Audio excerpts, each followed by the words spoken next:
Hello guys, আসসালামু আলাইকুম। কি অবস্থা সবার? তো চলে এলাম একটি নতুন ব্লগ ভিডিও নিয়ে। আজকের ভিডিওটি কিন্তু খুবই গুরুত্বপূর্ণ, তাই ভিডিওটি না টেনে সাথেই থাকুন।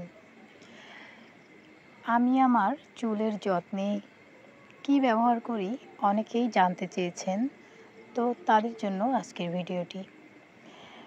আমি কিন্তু আমার চুলের যত্নে অর্গানিক হেয়ার অয়েল ব্যবহার করি, আর এই তেলটি কিন্তু আমি বাসায় নিজেই তৈরি করি। তো আমি যে উপাদানগুলো দিয়ে অর্গানিক হেয়ার অয়েলটি তৈরি করি সেগুলোই আজকে আপনাদের সঙ্গে মূলত শেয়ার করব।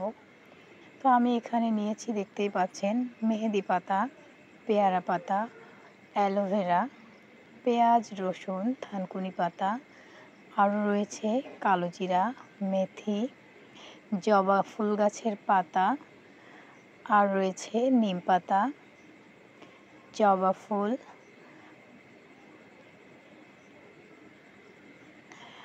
আর নিয়েছি কেশরাজ।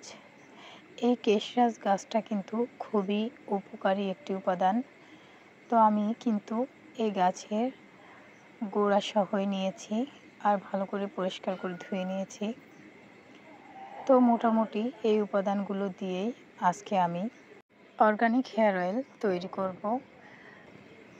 যাদের চুল পড়ার সমস্যা আছে কিংবা চুল বড় হচ্ছে না, তাদেরকে আমি বলবো এই হেয়ার অয়েলটা একবার হলেও ট্রাই করতে। আশা করি অনেক ভালো ফলাফল পাবেন।